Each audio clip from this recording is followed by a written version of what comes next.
അപ്പോൾ പരസ്പര വിശ്വാസത്തോടെ പ്രവർത്തിക്കാൻ സാധിച്ചു എന്നതുകൊണ്ടാണ് ഈ കമ്പനികൾക്കെല്ലാം സ്വന്തം കാലിൽ നിൽക്കാൻ സാധിച്ചത്. ഈ വർഷത്തെ ബഡ്ജറ്റ് പ്രസംഗത്തിൽ നമ്മുടെ പൊതുമേഖലയിൽ 8 പുതിയ സ്ഥാപനങ്ങൾ നിലവിലുള്ള പൊതുമേഖലാ കമ്പനികളുടെ യൂണിറ്റുകൾ എന്ന നിലയിൽ സ്ഥാപിക്കാൻ ഗവൺമെന്റ് തീരുമാനിച്ചിരിക്കുകയാണ്. ഇത് കേരളത്തിൽ മാത്രം എടുത്തു പറയാവുന്ന ഒരു സംഭവമാണ്. പൊതുമേഖലയിൽ പുതിയ യൂണിറ്റുകൾ ഉണ്ടാക്കുന്നതും പുതിയ വളർച്ച കൈവരിക്കുന്നതും വളരെ കൂടുതൽ ഉദാഹരണങ്ങളൊന്നും നമുക്ക് പറയാനില്ല. ഇത് കേരളത്തിലെ ഒരു പ്രത്യേകതയാണ്. ബഡ്ജറ്റ് നടപ്പിൽ വരുന്നത്, അല്ലെങ്കിൽ പുതിയ വർഷത്തെ ബഡ്ജറ്റ് വർഷം ആരംഭിക്കുന്നത് മറ്റന്നാൾ മുതലാണ്, ഏപ്രിൽ 1 മുതൽ. അത് അനുസരിച്ച് കാര്യങ്ങൾ നടപ്പാക്കുന്നതിന് വേണ്ടി ബഡ്ജറ്റ് പ്രസംഗം കഴിഞ്ഞ ഉടനെ തന്നെ ഞങ്ങൾ മീറ്റിംഗ് കൂടി ഓരോ പുതിയ യൂണിറ്റിനും ആവശ്യമായി വരുന്ന മുതൽ മുടക്ക്, ആ യൂണിറ്റ് സ്ഥാപിക്കാൻ ആവശ്യമായി വരുന്ന സമയം, എന്ന് കമ്മീഷൻ ചെയ്യാൻ പറ്റും എന്നതുൾപ്പെടെ ചർച്ച ചെയ്ത് ഈ പുതിയ യൂണിറ്റുകളെല്ലാം 2010 ഡിസംബറിൽ കമ്മീഷൻ ചെയ്യത്തക്ക നിലയിൽ പ്ലാൻ ചെയ്തിരിക്കുകയാണ്. അതിനാവശ്യമായ ഫണ്ട് സർപ്ലസ് ഫണ്ടുള്ള പൊതുമേഖലാ കമ്പനികളിൽ നിന്നും ഗവൺമെന്റിന്റെ ബഡ്ജറ്റ് നീക്കിയിരിപ്പിൽ നിന്നും വിനിയോഗിക്കാനാണ് തീരുമാനിച്ചിട്ടുള്ളത്. നമുക്ക് സ്വന്തം വികസനത്തിന് ഫണ്ട് ഉപയോഗിച്ചതിന് ശേഷവും സ്റ്റേറ്റിന്റെ പൊതുവായ വികസനത്തിലേക്ക് അല്പം തുക മാറ്റിവെക്കാൻ കഴിവുള്ള ഏതാനും പൊതുമേഖലാ സ്ഥാപനങ്ങൾ നമുക്കുണ്ട്. അതവരുടെ സാമ്പത്തികമായ കഴിവാണ്. AMML, മലബാർ സിമന്റ്സ് പോലുള്ള കമ്പനികൾ നമ്മുടെ ഫ്ലാഗ്ഷിപ്പ് കമ്പനികളാണ്. മികച്ച ലാഭമാണ് അവരുണ്ടാക്കിയിട്ടുള്ളത്. കഴിഞ്ഞ വർഷത്തെ ടെൽക്കിന്റെ ലാഭവും റെക്കോർഡ് സൃഷ്ടിച്ചിട്ടുണ്ട്. അതുപോലെ മറ്റ് കമ്പനികൾ ഓരോന്നിന്റെയും മുടക്കുമുതലിന്റെയും പ്രവർത്തന വ്യാപ്തിയുടെയും അടിസ്ഥാനത്തിലാണ് ലാഭനിരക്ക് അളക്കേണ്ടത്. എല്ലാവർക്കും ഒരേ റേറ്റിൽ ഒരേ തുക ഉണ്ടായിക്കൊള്ളണമെന്നൊന്നുമില്ല. പക്ഷേ ഞാൻ നേരത്തെ പറഞ്ഞ 2 കമ്പനികൾ സർപ്ലസ് ഫണ്ട് ഉണ്ടാക്കിയിട്ടുണ്ട്. 2009-10 വർഷം തലേ വർഷത്തെക്കാൾ മെച്ചപ്പെട്ട നിലയിലായിരിക്കും കമ്പനികളുടെ അവസ്ഥ എന്ന് കണക്കാക്കുന്നു. 200 കോടി 160 കോടി ലാഭം എന്നൊക്കെ പറയുന്നത് LTPCയുമായിട്ടൊക്കെ താരതമ്യപ്പെടുത്തുമ്പോൾ വളരെ നിസ്സാരമായ തുകയാണ്. കേന്ദ്ര പൊതുമേഖലാ കമ്പനികൾ, പ്രത്യേകിച്ച് നവരത്ന കമ്പനികൾ 10,000, 15,000, 20,000 കോടി രൂപയൊക്കെയാണ് പ്രോഫിറ്റ് ഉണ്ടാക്കുന്നത്. പക്ഷെ നമ്മൾ അത്ര വ്യാപ്തിയുള്ള വലിയ കമ്പനികളല്ല. അതുകൊണ്ട് നമ്മുടേത് ചെറുതാണെങ്കിലും അതിനൊരു പ്രാധാന്യമുണ്ട്. 2005-2006 വ്യവസായ വകുപ്പിന് കീഴിലുള്ള എല്ലാ കമ്പനികളും ചേർന്നാൽ 69 കോടി രൂപ മൈനസ് ആയിരുന്നു. കഴിഞ്ഞ വർഷം അത് 170 കോടി പ്ലസിലെത്തി. 2009-10 200 കോടിയിലേറെ ലാഭം ഉണ്ടാകുമെന്ന് പ്രതീക്ഷിക്കുന്നു. അല്ലേ? 2010-11 അതിനേക്കാൾ കൂടുതലാവാൻ സാധ്യതയില്ല. 2010-11 കൂടുതൽ മെച്ചപ്പെട്ട ലാഭം നേടാൻ പല കമ്പനികൾക്കും അവസരമുണ്ട്. 2009-10 കൂടുതൽ കമ്പനികൾ ലാഭത്തിലാകുമെന്നാണ് ഞങ്ങൾ കണക്കാക്കുന്നത്. പ്രവർത്തനം കുറേ മെച്ചപ്പെട്ടിട്ടുണ്ട്. നല്ല നിലയിൽ പ്രവർത്തിക്കാനുള്ള അവസരം ഉണ്ടായിട്ടുണ്ട്. ഇതിനെല്ലാം പ്രോത്സാഹനം നൽകുന്ന നിലപാടാണ് ഗവൺമെന്റ് സ്വീകരിച്ചത്. തുടർന്നും അങ്ങനെ തന്നെയായിരിക്കും. പല കമ്പനികളുടെയും പഴയ മെഷീനറികൾ മാറ്റി പുതിയത് സ്ഥാപിക്കുന്നതിനും ടെക്നോളജി പുതുക്കുന്നതിനും മറ്റെല്ലാ നിലയിൽ സഹായിക്കുന്നതിനും ഗവൺമെന്റ് നടപടികൾ സ്വീകരിച്ചിട്ടുണ്ട്.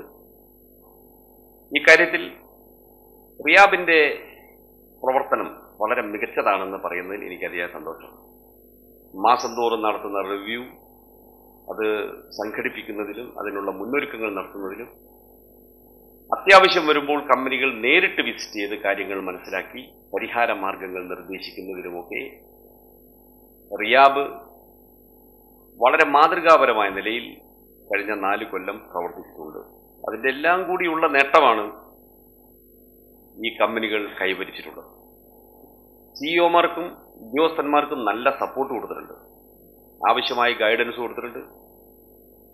പിന്നെ ഒരു സാധാരണ നിലയിൽ സർക്കാരിൻ്റെ നടപടിക്രമങ്ങളിൽ ഉണ്ടാകുന്ന കാലതാമസങ്ങൾ കമ്പനികളുടെ പ്രവർത്തനത്തെ ബാധിക്കാതിരിക്കുന്നത്, ധീരമായ നിലയിലുള്ള തീരുമാനങ്ങൾ എടുക്കാൻ അഡീഷണൽ ചീഫ് സെക്രട്ടറിയുടെ നേതൃത്വത്തിൽ സെക്രട്ടേറിയറ്റിലെ ഉദ്യോഗസ്ഥന്മാർ കാണിച്ച താല്പര്യമാണ് നമ്മുടെ കമ്പനികൾ പലതും ഇന്നത്തെ നിലയിൽ എത്തുന്നതിൽ ഒരു പ്രധാന ഘടകം.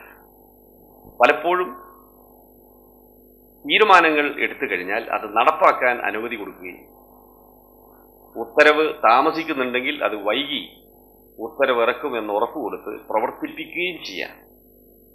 എല്ലാ സാങ്കേതികമായ തർക്കങ്ങൾക്കും അപ്പുറം കാര്യങ്ങൾ നടത്തിക്കൊണ്ടുപോവുക എന്ന നിലയിൽ ധീരമായ നടപടി ഡിപ്പാർട്ട്മെന്റ് എടുത്തിട്ടുണ്ട്. അതിൽ സെക്രട്ടേറിയറ്റിലെ എല്ലാ ഉദ്യോഗസ്ഥന്മാരോടും നമ്മളെല്ലാവരും കടപ്പെട്ടവരാണ്. ഇങ്ങനെ എല്ലാവരും ചേർന്ന ഒരു ടീം വർക്കാണ് ഈ വലിയ വിജയത്തിന്റെ കാരണം.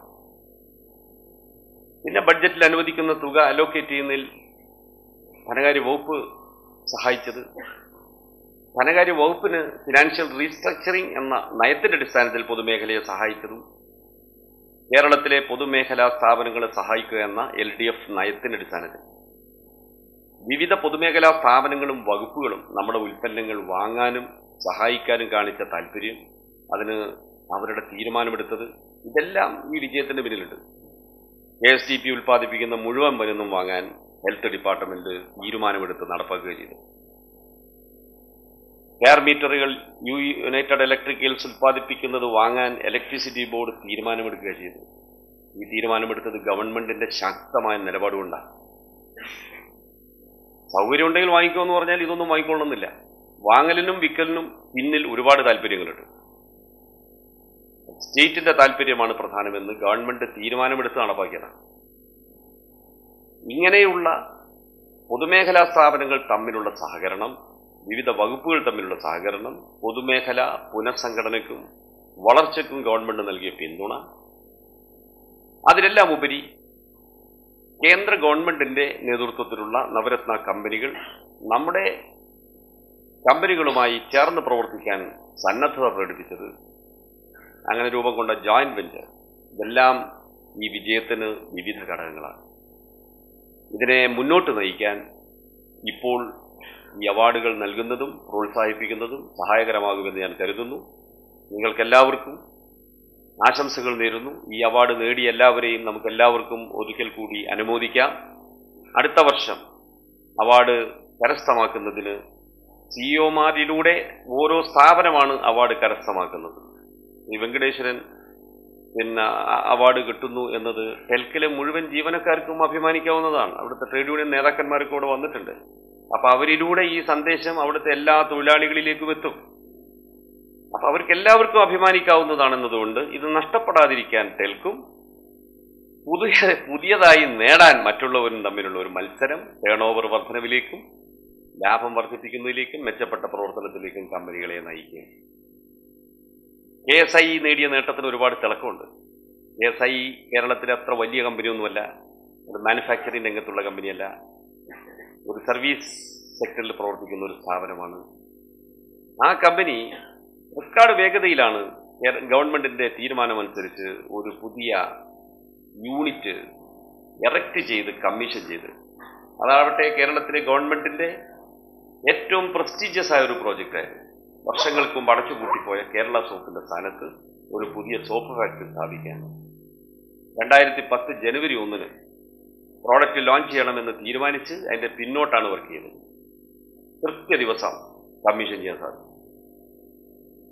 അപ്പൊ നമുക്ക് വിചാരിച്ചാൽ എന്തും നടക്കും, പൊതുമേഖലയിലും നടക്കും. സ്വകാര്യ മേഖലയ്ക്ക് മാത്രമേ ഇത്തരത്തിലുള്ള നേട്ടങ്ങൾ കൈവരിക്കാനാവൂ എന്ന് പറയുന്നതിനെ വെല്ലുവിളിക്കുന്നതാണ് പൊതുമേഖലക്കുണ്ടായ ഈ നേട്ടം. അപ്പൊ എല്ലാവരും നേടിയ നേട്ടങ്ങൾക്ക് ഒരിക്കൽ കൂടി നിങ്ങളെ അനുമോദിച്ചുകൊണ്ട്, പ്രത്യേകിച്ച് ഇന്നത്തെ ഈ അവാർഡ് നൽകുന്നതിന് നമ്മളോടൊപ്പം ഈ സായാഹ്നത്തിൽ പങ്കുചേരാനെത്തിയ Shri RS Sharma, CMD NTPC, അദ്ദേഹത്തിന് കേരള സർക്കാരിൻ്റെ പ്രത്യേകമായ നന്ദി രേഖപ്പെടുത്തുകയാണ്. അദ്ദേഹത്തിൻ്റെ സഹകരണവും സഹായവും തുടർന്നും ഈ സ്റ്റേറ്റിനുണ്ടാകുമെന്ന പ്രതീക്ഷയോടുകൂടി ഞാൻ എൻ്റെ വാക്കുകൾ ചുരുക്കുന്നു. എല്ലാവർക്കും Thank you, sir. May I now request Sri RS Sharma, Chairman and Managing Director, NTPC Limited, New Delhi, to present the awards to the winners. The Best Enterprise Performance Award goes to Transformers and Electricals Kerala Limited, Angamali, Ernakulam. Since 2007, Chelk is a joint venture with NTPC.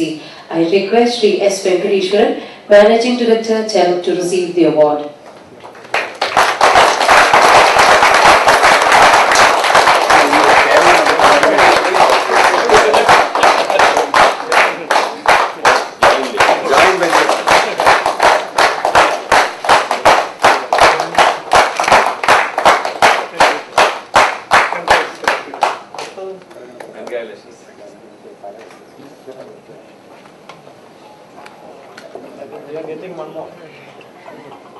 The award for the best corporate leadership goes to Sri S. Venkateshwaran, Managing Director, Transformers and Electricals, Kerala Limited, Angamali, Ernakulam.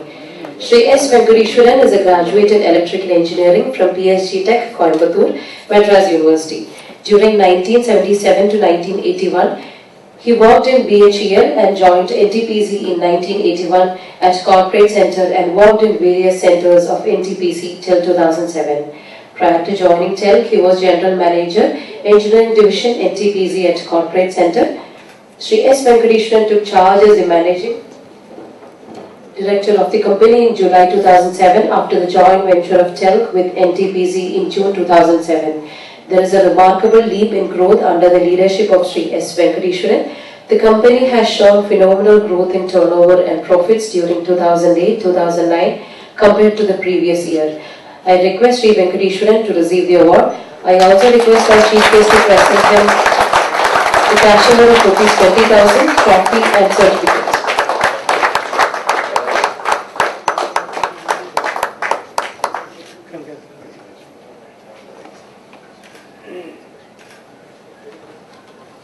May I now request Sri Venkateshwaran to speak a few words.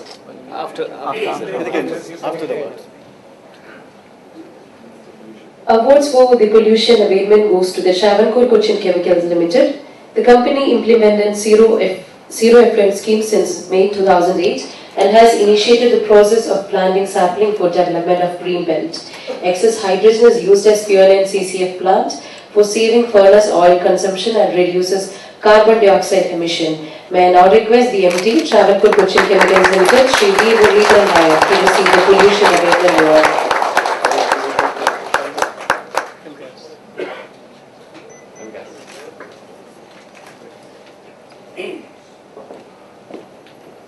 The award for notable contribution in industry reporting goes to Sri Radhakrishnan Naripata, Assistant Editor, Mathrubhumi Daily. I request Sri Radhakrishnan to receive the cash award of ₹20,000.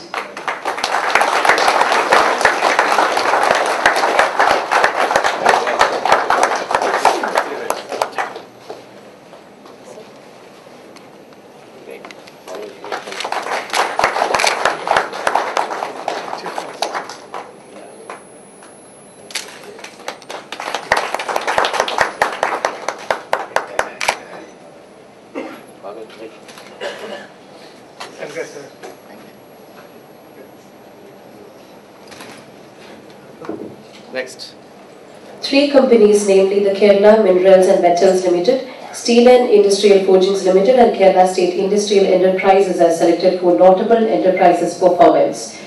The Kerala Minerals and Metals Limited Chabra, Kollam, has made a turnover of ₹419.08 crores and a profit of ₹30.42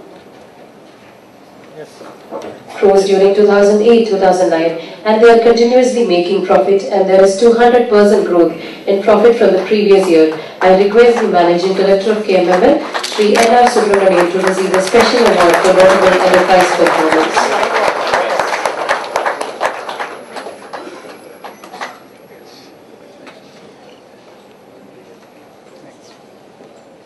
Steel and Industrial Forgings Limited has been continuously making profits since 2001-2002 and has made record profit during 2008-2009 with a turnover of ₹5,933 lakhs and profit of ₹895 lakhs.